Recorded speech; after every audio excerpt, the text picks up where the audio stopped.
Bonjour à tous, bienvenue dans le nouveau Vlog. Aujourd'hui, on est avec Mika qui s'occupe de la partie compétiteur chez We Are Athletic, le Fit Club. Et on va vous parler d'une question qui revient vraiment très souvent. Guillaume, qu'est-ce que je dois faire la semaine avant ma compète? Est-ce que je m'entraîne? Est-ce que je m'entraîne pas? Est-ce que je fais quelque chose? Est-ce que je fais pas? Donc Mika va nous expliquer comment il voit les choses et comment on développe les choses chez nous. Le business, c'est essayer de créer de la surcompensation. D'accord? Donc, on a la semaine précédente où on continue à s'entraîner comme on fait d'habitude.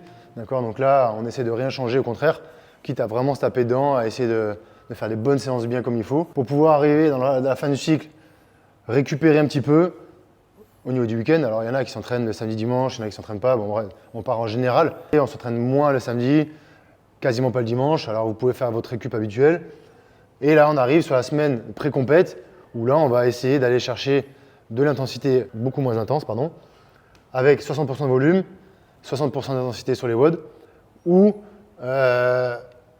vous devez essayer de bouger le mieux possible, répéter les gammes pour pouvoir vous sentir le mieux pour cette échéance qui arrive. En général, on part en voyage, ça veut dire que le vendredi, c'est un petit peu une journée de merde, et on a le samedi, dimanche. D'accord. Donc ça, c'est sur la base de travail. Comment on programme ça? Il faut essayer de faire en sorte, alors ça dépend de possibilités, soit vous suivez une programmation spécifique, et si jamais vous avez besoin, et ce que vous faites souvent, vous venez me voir, vous demandez, moi je vous adapte, j'ai déjà fait plusieurs fois, pour ceux qui font le Fit Club. Si vous n'avez pas une programmation spécifique, vous pouvez aussi demander conseil à vos coachs qui sont dans vos salles, et surtout, essayer de ne pas trop en faire. D'accord? Parce que souvent, quand on veut bien faire, on envoie un paquet de reps, beaucoup de trucs, et au final, on fait souvent de la merde. Nous, ce qui s'est passé pendant des années, et je pense que ça a participé au fait que je creuse mon propre surentraînement, c'est que je considérais que ma programmation d'entraînement compétition était la Bible. Et donc, si j'avais compétition samedi-dimanche et que mon coach m'avait envoyé une prog en ne prenant pas en compte que j'ai une compétition, je mettais vraiment un point d'honneur à faire ma programmation toute la semaine comme sur un été. Et en plus, à me taper la compète samedi-dimanche, ce qui est complètement débile. Il faut faire attention à bien comprendre qu'une programmation d'entraînement est un outil et absolument rien d'autre, au même titre qu'un marteau ou qu'une perceuse, et que donc il faut savoir l'utiliser à bon escient et vouloir se dire « Ok, j'ai une compète ce week-end, mais c'est pas grave, j'ai ma prog et je vais y aller pleine carafe parce que tu comprends, c'est écrit, c'est la prog et c'est comme ça ». C'est vraiment un très très très bon moyen d'absolument pas performer le jour de la compète et en plus de se trouver des excuses. Ouais mais bon, j'ai fait ma prog cette semaine donc c'est pour ça que je suis un peu fatigué. Alors qu'en fait, j'ai un scoop pour vous, le jour de la compète, personne n'en a rien à branler de vos excuses. Donc il faut comprendre que la semaine d'avant, programmation de compète ou pas, la programmation est totalement secondaire par rapport à ce phénomène. Votre absolue priorité la semaine d'avant, c'est d'arriver à surcompenser au maximum pour que le jour de la compète, vous soyez au maximum. Autre point que vient d'évoquer Mika qui est très très intéressant, il dit bougez bien, bougez propre, faites vos gammes. Très souvent, à l'entraînement, on se fait des petits bobos, on a des petits pépins. But du jeu, que pendant cette semaine-là, vous cherchez aussi à vous désinflammer le plus possible, que ce soit au niveau articulaire ou au niveau musculaire, parce que là, vous allez prendre une dose Ah ouais, là, tu prends le tarif. absolument hors norme en termes inflammatoires. Et si vous n'avez pas fait baisser votre niveau d'inflammation avant, vous allez forcément contre-performer. Aussi, il y a un truc que je conseille surtout de jamais faire, c'est faire des choses que vous ne faites jamais en période de pré-compète. Ça veut dire que, par exemple, on pourrait prendre l'exemple du bain froid. Si vous n'avez jamais fait de bain froid et que d'un coup vous commencez à faire du bain froid, je ne vous conseille vraiment pas d'aller là-dedans. Parce que si vous partez dans un système de changement alors que vous êtes prêt à aller faire la compète, c'est ce qui va plus vous baisser. D'accord? Parce que, exemple, bain froid, si on n'a pas l'habitude, votre système immunitaire, votre système endocrinien, il y a tout qui part en couille. Et derrière, vous arrivez ici, vous êtes éclaté parce que vous avez fait un truc que vous n'avez jamais fait avant. Et c'est la pire des choses. Donc quand je dis tout à l'heure répéter les gammes, c'est faire des trucs que vous avez vraiment l'habitude de faire. D'accord? Alors ça peut, si on peut rentrer un peu plus dans les détails dans la semaine, peut-être faire des EMOM très faciles à 70, allez 75% un maximum avec des mouvements faciles, que ce soit sur la gym, que ce soit sur les mouvements avec des barres. Essayez d'aller tranquillement dans l'intensité. D'accord? Ça veut dire que vous pouvez faire des petits EMOM aussi, mais évitez de faire genre EMOM 10 minutes, 20 cales à ce bike. Parce que là, c'est sûr et certain que derrière, vous êtes déjà out. Et derrière, ce n'est pas aussi motivant. Il faut se mettre en confiance. D'accord? Sur une semaine comme ça, la confiance, elle est importante. Ça veut dire que parfois, c'est déjà arrivé pour certains, on a besoin de se mettre en confiance. Donc, il n'y a rien qui est écrit dans la roche, mais si à un moment donné, on a fait un gros cycle, derrière, vous avez fait une belle barre, exemple snatch, vous voulez vous mettre en confiance, vous pouvez faire une petite barre à 75, 80, voire 85%, histoire de se dire, ok, je suis prêt, je suis bien, et les barres, elles sont quand même là. Donc, attention, il n'y a rien qui est figé, ça, c'est pas écrit parfaitement, mais dans l'optique, c'est vraiment de baisser le volume et baisser l'intensité. Un autre point aussi qu'on voit en erreur très souvent, c'est des compétitions qui donnent les WOD la semaine d'avant. Donc les gens sont excités, ils vont sur Instagram, oh il va y avoir tel WOD, je vais l'essayer. C'est à mon sens un niveau d'abrutissement absolu de se dire ok, on me donne le lundi un des WOD de la compète, donc le lundi je vais le faire. Donc forcément, pour se rassurer, la personne veut savoir à peu près quel score elle va faire. Donc évidemment, elle le fait très souvent pleine carafe. Tout dépend de la programmation aussi. C'est complètement idiot de faire ça. Ça dénote d'un énorme manque de confiance en soi. Ça demande d'un besoin absolu de se rassurer. On fera des vlogs sur cette partie mentale, hélas, qu'on retrouve beaucoup et qui est en fait complètement délétère pour la performance. Ne croyez pas que parce que le mardi ou le mercredi, on vous sort un WOD de la compète que vous allez le faire, ça va vous rendre meilleur là en termes de gestion ou quoi que ce soit. Ça n'a strictement aucun rapport. Vous n'aurez pas la fatigue des autres WOD que vous aurez fait avant, vous n'aurez pas le déplacement dans les pattes. Par contre, le seul truc que vous aurez réussi à creuser, c'est qu'au lieu d'augmenter ce phénomène de surcompensation le plus loin possible, à ce moment-là, bam, vous vous serez repris une cartouche. En sachant pas jusqu'où vous avez creusé, parce qu'encore une fois, là, cette courbe-là, on est à peu près sur tout ce qui est métabolique musculaire. Mais encore une fois, si c'est un mouvement de merde et avec un truc que vous savez pas et que vous faites ça pour le tester pleine carafe, à tout moment, vous arrivez là avec un labago ou un dos qui est surtaxé et les premières flexions de hanche que vous allez faire, le dos, il va rentrer dans la boîte à gants pour toute la compétition. Donc, c'est vraiment pas intéressant. Voyez le WOD. En fait, les WOD qu'on vous annonce, voilà, les WOD qu'on vous annonce, bah, c'est des WOD en fait. Et vous pouvez les faire 3 jours avant, ça va pas changer votre perf. Bien au contraire, en général, si vous faites un WOD pleine carafe et qu'on vous demande de le refaire 3 jours avant, c'est pas du tout comme ça que vous allez faire une meilleure perf. Vous disant, attends, je vais le préférer avant pour le faire mieux après. Ça n'a aucun sens. Donc voilà, ça c'est vraiment un piège dans lequel on tombe. En fait, les gens qui font les compétitions et qui annoncent les WOD ne le font pas pour ça. Hein. Ils font pour créer une émulation autour de la compétition sur les réseaux avant. Et ça, c'est OK. Aussi, surtout pour éviter les briefings qui durent 10 heures. Et oui, aussi pour mettre dans la tête des gens qu'est-ce qu'ils vont devoir faire. Comme ça, le briefing va aller plus vite. Mais ils ne sont absolument pas faits pour que vous puissiez les faire avant. Et ça n'a aucun sens.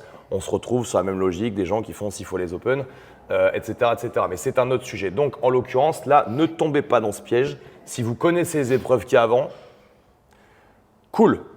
Mais attendez de tester sur l'instant parce que venir creuser cette pente de surcompensation avant pour avoir le besoin de se rassurer, c'est vraiment le moyen d'être le moins performant possible le jour J. Donc ouais, bougez propre, restez actif, surtout vous arrêtez pas. Ça veut dire quoi? Ça veut dire que lundi, mardi, mercredi, même voire jeudi, on peut bouger comme il faut. En général, le jeudi, c'est une semaine, c'est une journée de transition. Donc soit en voyage, on est en voiture. Là, c'est pareil, je vous conseille fortement, si vous avez l'occasion, de bouger un petit peu. Soit de faire un petit peu de mobilité, même du cardio. Ne restez pas sans rien faire. Parce qu'une journée en voiture, c'est carnage pour le dos, c'est carnage pour les cuisses, c'est chiant. Donc essayez de bouger un petit peu et puis après, feu pour le week-end, quoi. Des fois, nous, on est arrivé à 22h en Suisse. À 22h, on est descendu de la voiture, on a sorti les sacs et on est tous partis faire un footing de 10 minutes avec des lunges et des pompes. Et le lendemain, on s'en est sorti vachement mieux que les années où on est arrivé à 22h et où on est parti se coucher. Autre point, pour rebondir sur ce que dit Mika, ne pensez pas qu'en faisant rien, vous allez récupérer. Ça aussi, c'est vraiment une bêtise. En ne faisant rien, c'est très simple. Votre système mitochondrial, si vous ne l'utilisez pas, en une semaine, les mitochondriales meurent. Donc, vous ne faites pas de cardio pendant une semaine en vous disant comme ça, je vais récupérer. Résultat des courses, vous reprenez une semaine après, vous avez perdu une bonne partie de vos capacités cardio. Et ça se passe à peu près de la même manière sur le système nerveux. Vous ne soulevez pas de charge pendant une semaine. Votre corps est feignant, vous allez perdre de l'influx nerveux. Donc, encore une fois, le distinguo, je ne me mets pas des cartouches la semaine d'avant parce que ça ne sert à rien et je veux quand même surcompenser. Mais je ne reste pas à ne rien faire parce que ça soit pour la circulation sanguine, la circulation de la lymphe ou mes capacités musculaires, cardio ou nerveuses, c'est l'activité qui va me permettre à la fois de surcompenser et à la fois, même si je ne rentre pas dans la surcompensation, au moins de garder mes capacités. Une semaine d'inactivité, c'est une bêtise. Ouais, dernier point, peut-être qu'on peut évoquer, c'est le fait de pour les gens qui seraient, tu sais, on a souvent ce type de clients qui sont un peu tétanisés par leur première compétition. Tu peux aussi peut-être un petit peu parler de l'intérêt aussi de faire autre chose que du CrossFit et de faire autre chose dans sa tête pour. Bien sûr, mais c'est surtout que là, tu parles de ça, mais il faut. Moi, j'insiste vraiment sur cette semaine de pré-compète qui est, oui, musculaire, mais pour moi, c'est vraiment une mise en confiance pré-compétition qui est importante. C'est-à-dire que vous devez arriver en conquérant dans le sens où tout ce que vous allez faire, vous devez le faire à la perfection. Exemple, chest to bar, muscle up, tout ce qui est snatch, tout ce qui est mouvement plus ou moins complexe, vous devez être ultra confiant là-dessus. D'accord ? Donc je rebondis sur ce que tu dis. Il y a des mouvements un peu complexes, on évite de les faire. Mais évidemment, si c'est des trucs que vous maîtrisez bien, faites-vous plaisir. Mais il y a aussi quelque chose qui est important, c'est personne ne réagit de la même manière. D'accord ? Personne ne réagit de la même manière. Guillaume, il a besoin de faire ça, parce que maintenant il se connaît pré-compète. Moi, j'ai besoin de faire d'autres trucs et en parallèle, par exemple, je fais quasiment pas de crossfit en fait. Je fais d'autres trucs. C'est-à-dire que je m'amuse, je fais du basket, je vais faire d'autres trucs, je vais faire des activités qui me font plaisir et qui me relâchent un petit peu la pression. Parce que forcément, on peut dire ce qu'on veut, on fait des compétitions depuis des années, mais chaque fois qu'on fait une compète, on veut performer. D'accord ? On n'y va pas pour rigoler ou pour participer. D'accord ? Enfin, en tout cas, moi, j'ai jamais fait ça. J'ai jamais été ultra performant dans le sens où j'ai jamais gagné des grosses compètes, mais en tout cas, à chaque fois que j'y suis allé, j'ai essayé de faire le mieux possible. Et du coup, il y a toujours une part de stress, qu'on le veuille ou non, avant cette compète. Donc, s'il y a des trucs qui vous font plus plaisir que d'autres ou des choses qui vous font relâcher un peu la pression, faites-le plutôt que de vouloir absolument rester focalisé dans votre salle à faire absolument le truc parce que c'est marqué qu'il y a ça à faire. D'accord ? Donc n'hésitez pas à bouger. Clairement, s'il y a un mouvement que vous ne savez pas faire, il y a un skill à la compète que vous ne maîtrisez pas, ce n'est pas la semaine d'avant que ça va se bosser. Par contre, arriver à la compète dans les meilleures dispositions, ça va aussi venir du fait que la semaine d'avant, vous n'êtes pas resté complètement tétanisé en termes de charge mentale sur cette compétition. Donc si ça vous fait du bien d'aller au resto, si ça vous fait du bien de voir vos potes, si ça vous fait du bien de vous faire un cinéma, de vous taper une série, de vous faire de la relaxation, faites en sorte aussi de sortir du CrossFit pour ne pas arriver ce jour-là pleine capacité de charge mentale épuisée, puisque ce jour-là, il va falloir sûrement 3 ou 4 fois dans la journée aller se mettre dans un état absolument minable. Ça, c'est un vrai problème. Et donc, dans la deload de la semaine d'avant, il y a aussi la décharge sur le plan psychologique qui est hyper importante. Je pense que la charge psychologique, elle est vraiment plus importante que ce qu'on peut imaginer. Parce que tous ceux qui ont déjà fait les compètes, on ne peut pas contredire le fait qu'on arrive, on fait le premier WOD. Déjà, le premier WOD, il est ultra stressant parce qu'on ne sait pas comment on est, on ne sait pas les autres. On ne voit pas exactement si telle et telle personne sont plus en forme ou d'autres. Donc, c'est encore un peu plus stressant. Et puis, 1 heure après, on va voir le collègue et on se dit « Putain, j'ai encore un WOD à faire ». Et 1 heure après, oh, j'en ai encore un autre à faire. En fait, la charge mentale que vous prenez là, c'est l'équivalent de 2 semaines d'entraînement au niveau psychologique sur le fait de repartir à chaque fois, refaire un effort ultra intense. Parce que là, du coup, vous n'êtes pas à l'entraînement, vous êtes en pleine compète. Et là, le seul game, c'est de performer le plus possible. Donc, on donne le meilleur. On perd aussi plein de points de vie. On perd des qualités techniques.